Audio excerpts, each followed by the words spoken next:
I just had this idea, and I was talking to my kid about it. I said, hey, listen, you know what you could do? Because his uncle runs a general contracting company. He says, you could go work for your uncle for a couple of years. You could go to community college, take care of your general education. And through that process, you can stay out of debt. And then you can see, do I want to go to university and get my CM and maybe go to Cal Poly or Sac State or Chico? Those are great programs here in our area. And if you go that path with both the field experience and the office experience, you're just going to have a ticket that you can write. And you could go work for a general contractor or a sub for, 10, 15 years, learn the business, and then go start your own gig when you're in your 30s or your 40s. This is Eric Anderton, and you're listening to Construction Genius, a leadership masterclass. Thomas Edison said that genius is 1% inspiration and 99% perspiration. If you're a construction leader, you know all about the perspiration, and this show is all about the 1% inspiration that you can add to your hard work to help you to improve your leadership. Welcome to Construction Genius, a leadership masterclass, and today I have a special guest, Tim Murphy, the CEO of the Sacramento Regional Builders Exchange. The Sacramento Regional Builders Exchange has been around since 1901 and serves 1,200 members in the greater Sacramento area. And in concert with the board of directors, Tim assists in the formulation of strategic goals and objectives to implement the mission of the organization. And the mission of the organization is really simple. It's to push forward and to really emphasize the value and the contribution that construction companies have to make to our economy and to our society. And today's conversation, Tim, welcome to Construction Genius. Thanks, Eric. It's good to be here. I really appreciate you taking the time, and we're going to have a great conversation today. Today, we're going to explore how there's a real need to change attitudes in our society that only by going to college you can achieve success. So tell me about your nephew with the welding certificate. My niece got married last year to a young man, bright guy, who comes from a family that has a professional background. Parents are white-collar professionals. His sister is a white-collar professional. But when he was young, he realized that he had a real aptitude of working with his hands, and so he decided that he wouldn't go the traditional college route. He instead went and got a certificate as a welder. He got a lot of training, lots of different types of welding technologies that he's mastered, and he got his certifications to be a welder. And that was the choice that he made for himself, because as bright as he is, he didn't think that college necessarily was going to lead him down the path that he wanted to go. It's really interesting because, as a parent, you're a parent as well. My mindset is that I don't necessarily want my children to go to college if it's not a fit for them. And then when I tell people that, sometimes they kind of sort of double take and they look at me like I'm weird. Why do you think people don't value the trades as a legitimate, genuine career for someone to pursue? Well, a couple of reasons. First, it's a dirty job. I think people today have the attitude that if you have to wash your hands at the end of a day's work, that it's something that's beneath you. Kids today don't aspire to physical labor or working with their hands. Yeah. And they're told from the very start that in order to be successful, you have to go to college. And we know that there's a lot of tremendously successful people who have gone on to college, and every child should have the opportunity to go to college, but college isn't necessarily the right path for every kid. And for our educators and parents to take this blanket approach that if my kid doesn't go to college, I've failed them. For them to have those attitudes, they're turning their backs on a whole host of careers where a child can grow to be very successful if they go into something that requires career technical education, such as the trades or manufacturing or vocational healthcare, things like that. It's really interesting because it seems that there needs to be a shift in our culture in a number of different areas. Number one is with the parents, because, parents often can feel guilty if their children don't go to college. But then also it seems like in the education system itself, the vocational trades have been, de-emphasized since, maybe the 1970s. What do you think about that? I think you're right, Eric. I think that with the advent of the personal computer back in the 70s, I recall when I was in junior high, I had the opportunity to take shop class and metal class, but then there was also a brand new class that was added on computer programming. And over the years, computer programming gained quite a bit of speed over shop and auto class and things like that. I think that with our growing technological society where everything is computerized, everything has a screen, everything is now Wi-Fi connected, I think the attitudes that people have is that you have to go towards technology, you have to go towards higher education, and so they're turning their back on the construction trades. So what do you think is necessary in order to get that shift to happen? What do you think needs to happen? I think first and foremost, parents have to realize that if their child doesn't go to college, you haven't failed them. There are great paths that they can go on. That's right. I've got a good friend who calls it the battle of the sweatshirts. When you go to the grocery store and you see the parents walking around saying that, oh, I'm a USC dad. Yeah, right. Or my kid goes to Ohio State. It's that type of competition. It's a badge of pride that parents wear. You never see somebody wearing a T-shirt that says AT&T or ITT Technical Institute. My kid goes there. Right. It's an attitude that society has placed where the belief is this overemphasized and overinflated value on a 4-year degree. You know, it's interesting. You say about the USC dad, and I'm wondering if that particular person was on the crew team, right? Well, the recent college admissions scandal, I think, goes to highlight this and part of the societal problem that we have. These kids came from families where it appears money wasn't an object to get them into a good school. Yeah. But there was a cachet with them getting into the That's quote unquote right school. That's right. And there's a great book I read last year by this guy named J.D. Vance called Hillbilly Elegy. Yeah, excellent book. Yeah, it was a guy who grew up in Appalachia, dirt poor, went into the military, and then based off of what he earned in the military, he was able to go to Yale Law School. Right. And right when he entered Yale Law School, he realized that entry gave him social capital. And I think it's the parents that are increasingly concerned with this social capital. If their kid, it's not their kid just going to college, but going to the right college that will help pave the way to an easier, more successful life as an adult. Yeah, it's interesting. I was listening to a podcast today, and the speaker was talking about how when he went to Harvard, Elena Kagan, who's now a Supreme Court justice, she was speaking to them. And she said, you know, this is not going to be like the paper chase here. You guys aren't going to have to worry about your grades so much. You have arrived. Look around you. These are the people who are going to be, in power and in a place of authority and influence. And, you know, that may be a true statement from a political perspective or from a governmental perspective. But think about how our country is driven.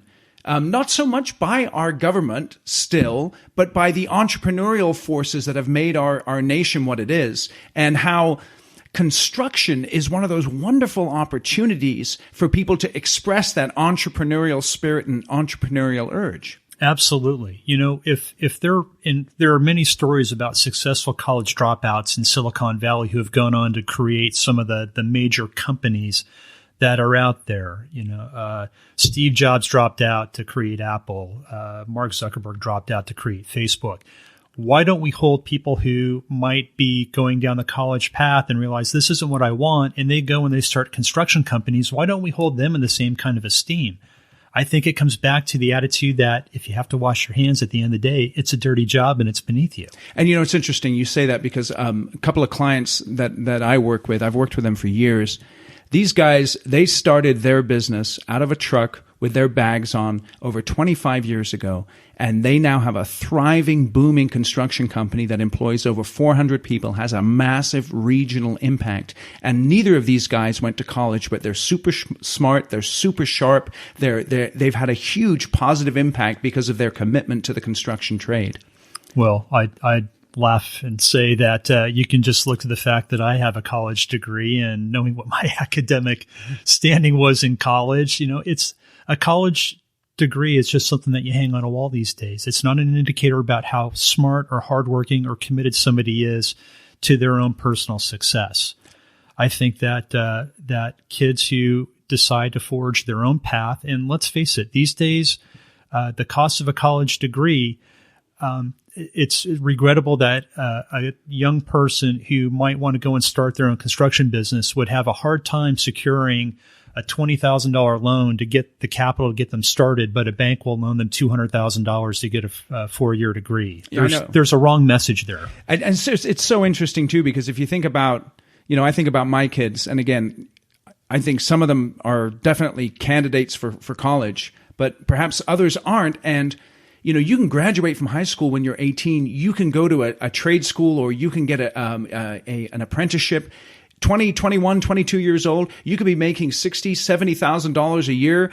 You can be learning what the construction trade is all about. You can be out of school debt, and you can be well on the way to making that middle class to upper middle class income that the politicians seem to emphasize so much these days. Absolutely. When you look at what types of jobs are out there, I think the policymakers and employers need to be honest with each other. Governors and legislators are tired of hearing about students who are saddled with debt but can't find jobs appropriate to their level of educational attainment. And at the same time, the construction employers will tell them that they can't find workers who have the training or education to fill the job fields that and the positions that are open in construction. So that turns me back to career technical education. Yep. We are working hard at SRBX to get more of our members of the legislature to understand the value of career technical education. So let's talk about that a little bit. The Sacramento Regional Builders Exchange, it's an organization. It's the industry's oldest and largest association in the greater Sacramento area, and it involves contractors, subcontractors, suppliers, and industry support organizations. As the CEO of the Builders Exchange, tell us a little bit more about the programs that you guys have in place that really help to emphasize this idea of workforce development. Glad to. So at the Builders Exchange, we have programs that are geared towards kids in high school. We have a very small and willing team who works really hard to get kids in high school interested in construction-based careers. So our programs, we have 2 tracks, one that goes after high school kids that want to go into the trades, and one that goes after high school kids who are going on to post-secondary degrees in architecture, engineering, or construction management. Okay, so the one in the trades, it's called the Design Build Competition? Correct. Okay, and then the other one is the Create Mentoring Program. That's correct. Okay, tell us a little bit about both of those. Okay, so the Create Mentoring Program, this is the one that's for the kids on the college track. Yep. This is a program that we do in high schools with professionals in architecture, engineering, and construction management. Yep. They actually go into the high school. They go into the high school. They work with kids in the classes, or in some cases in after-school programs, and they teach them about these career areas. It's a comprehensive program where the kids are presented at the start of the semester with an RFP, and the kids have to respond over the course of the year to that RFP. So the mentors come in and they talk about, well, here's the aspect that has to do with architecture. Here's the aspect that does with engineering. Here's the aspect that deals with construction management. And they work through the year and they simulate the development of this project. Right on. And then they do presentations at the end of the year. But in the meantime, they've got in-class mentors who come in to give lectures. They do field trips to various construction sites or other job sites to learn more about it. And it's a way to give the kids just a snapshot as to the type of work that's done if they want to pursue a professional construction career. That's awesome. And you guys have been doing that for about 11 years now? Yeah, about 11 years. And I was just checking online, and it seems like over 2,000 students have gone through this program?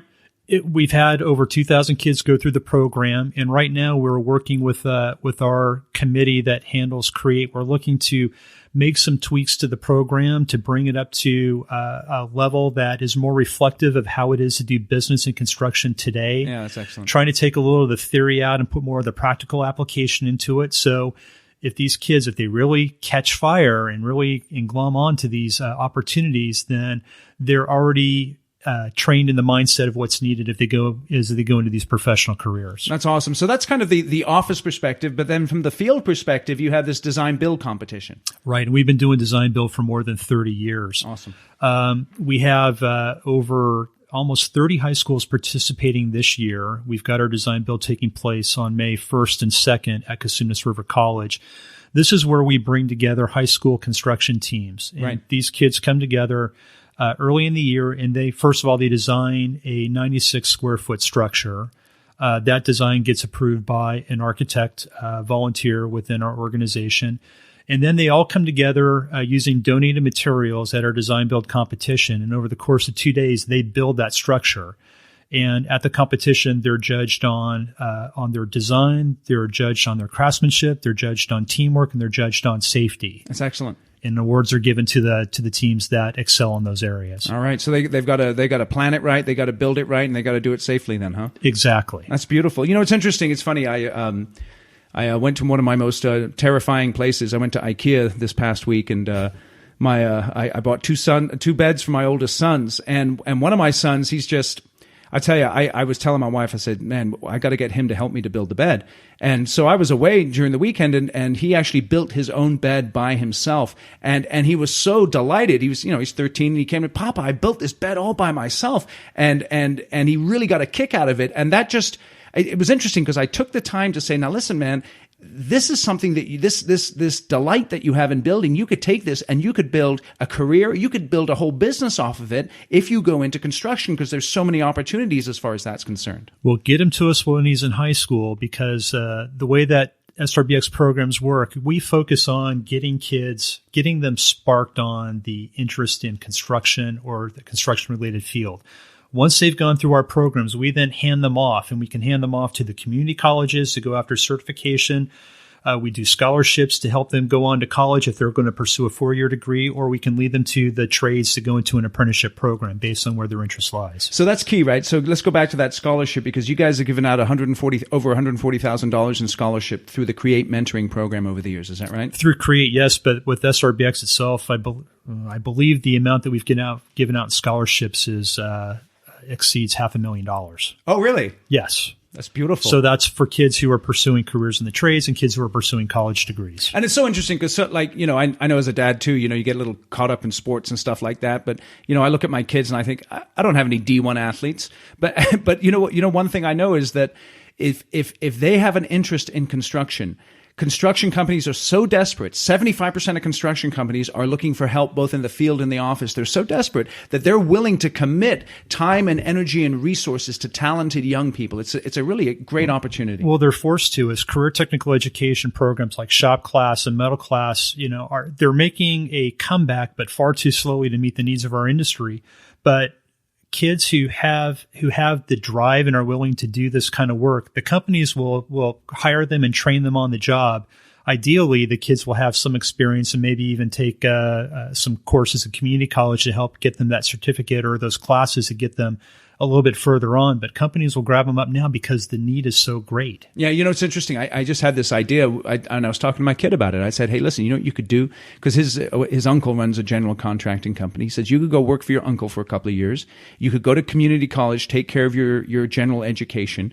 And through that process, you can stay out of debt. And then you can see, do I want to go to university and get my CM and maybe go to Cal Poly or Sac State or Chico? Those are great programs here in our area. And if you go that path with both the field experience and the office experience, you're just going to have a ticket that you can write, and you could go work for a general contractor or a sub for 10, 15 years, learn the business, and then go start your own gig when you're in your 30s or your 40s. Absolutely. There's lots of talented kids who go into construction who end up running very successful companies as they learn the trades, they learn the business, and they grow in their careers, and they decide that they want to chart their own destiny. So you're not only the CEO of the Regional Builders Exchange here, but you're also involved in the Sacramento Metropolitan Chamber? Yes, I've been on the board for the past 9 years. Now, I know that every year there's something that we call here in the area the Cap to Cap. Can you explain a little bit about that and what the messages that you're crafting for our political leaders in Washington? Sure. So the Cap to Cap program, it stands for the capital of California in our nation's capital. So Sacramento. We go from Sacramento to Washington, D.C. Right on. So the Chamber's been doing this. It'll be the 49th year that they've done this program. But it's a several-day program where business, education, industry, and elected officials come together with an agenda of the issues that are important to our region. We go back for several days. We meet with the administration. We meet with congressional leadership. We meet with policy leaders and think tanks, and we talk about the issues that are important to Sacramento in order to try to get more of our tax dollars back into our home community. That's great. So what is your message going to be to those political leaders in light of the construction industry? So I'm working on the workforce and education team, and one of our position papers is dealing with workforce. And I've got a case study that we talk about in our workforce paper that helps to make the case for more career technical education funding, as well as some other federal programs that help to put more resources into workforce training, emphasizing the need that we have. For just as an example, in the construction trades, with the last recession, we lost so many employees that we haven't overcome the deficit. We still have yet to get more people in the industry than what we lost in the Great Recession. And so putting that emphasis in front of Congress is to let them know that California is already an expensive place to live and do business. That's right. But one of the reasons why housing costs continue to increase and construction costs continue to increase, part of it's materials. We all know that construction material costs are fluctuating and going up, steel especially. But it's the labor. If you don't have enough labor and you're in the position where you have to pay a marginal employee more to keep him working for you, as opposed to going to somebody else who has great employment needs, that's going to continue to drive up the cost. So one of the ways that we can help to control the costs and also provide for the people who are going to hopefully help us continue to build in a thriving economy, we need to have the workers to do it. So we have to train them young. That's terrific. So as we're wrapping up here, Tim, what are some, as a leader of a significant industry organization, what are 2 or 3 things that you would say to industry leaders, to educators, to political folks in terms of how we can address this issue of workforce development and the shortage of labor in the construction industry? Well, the first thing is directed towards our elected representatives. More career technical education programs are needed. We need the workforce that can step in to backfill those who are retiring from the industry. And that's a huge issue we have right now.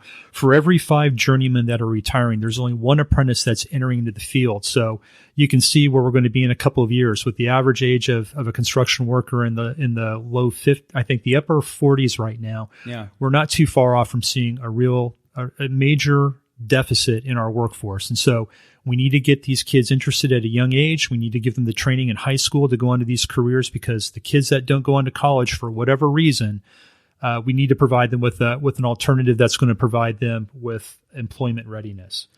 The second thing I would say is that, and this is directed towards parents, is that you have to think about for your children, what kind of work-life balance do you want them to have? That's right. I came up as a white-collar professional, and when my kids were young, there were often nights when I wasn't home for dinner. They went to bed before I got home. As they got a little bit older, I would show up late to their baseball games if I could. Sometimes had to miss their games. I would tell parents that if you're concerned about your kids having a good work-life balance, think about the construction trades. If they're working, they're off work around 3 o'clock in the afternoon on average. Mm-hmm. So for your future grandkids, your children are not just getting there in time to watch the game, but they can coach the team. They can have dinner as a family. They can put the kids down and read to them at night and help them get ready for bed. They can help them with their homework, because you can't bring a construction job home with you at the end of the day. Right. So there's great work-life balance that you can have by working in the trades. Particularly for field folks. Exactly. Yep. And I'd say the last thing is that people need to realize that not everybody needs to go to college to be successful. I was telling you at the top of our conversation about my nephew, Brian, who went on to get his welder certificate. And after he got his certificate, he went out and he created his own company. He didn't go work for somebody else. He thought, I believe in myself. I believe in my skills. I'm going to put these skills to work. He started his own company. He's been wildly successful. He has more work than he can shake a stick at. And he's encouraging other guys who are coming out with their welder certificates. He's hiring some guys, and then he's passing some work on to some other guys who are starting their own businesses, because there's a lot of money to be made right now in that industry. Yeah. And so he is a great success story, even though he didn't go down the path of college success his parents had laid out for him. He found his own path in the trades. Yeah, it's great you say that, because I have a couple of brother-in-laws who've done exactly the same thing, and they're actually first-generation immigrants to the United States, and they are both extremely successful as construction professionals, starting their own company and not going the traditional college route, which really worked out well for them. Well, awesome, Tim. I really appreciate your time here. One question I like to ask my guests, if I remember to, and I'm remembering this time, we're here in Sacramento, the farm to fork capital. So tell me, what's your favorite restaurant here in the area? Oh, wow. There's so many choices that we have out there. Come on, Tim, you got to tell us. All right.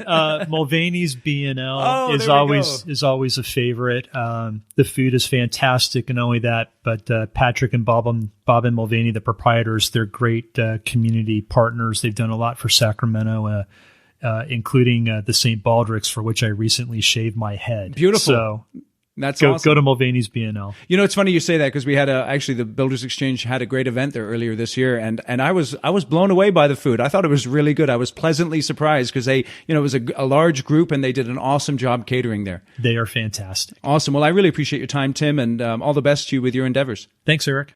Thank you for listening to this interview with Tim Murphy. The interview was brought to you by the Profile XT assessment. This is an assessment that I use with all of my clients to help them understand how they think, how they behave, and what they like to do from a vocational perspective. If you are the hiring manager of a construction company with $20 million or more in revenue, or you're the owner of a construction company, and you'd like to check out the Profile XT, go to my website, ericanderton.com/contact, fill in your details, and just put in the message there, Profile XT.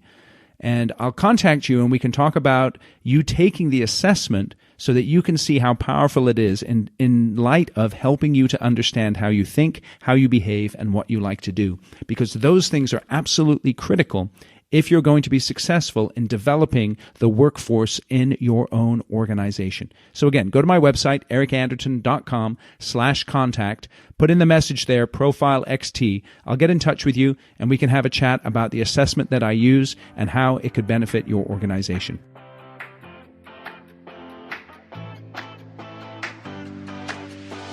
Thank you for listening to this episode of Construction Genius. Hope you found that 1% of inspiration to help you in the next few days. If you like the show, please give us a 5-star review on iTunes, share it with other construction leaders who you think would benefit, and always remember that the show is brought to you by Kick-Ass Meetings. I've been working with construction leaders since 2004, teaching them how to run extremely effective problem-solving meetings that gets their people collaborating, taps into their creativity. And to get yourself a free copy of the Kick-Ass Meeting Report, go to www.ericanderton.com/kickassmeetings. Grab yourself that free report, read it, use it in your business. You'll find it extremely useful. And thanks again for listening.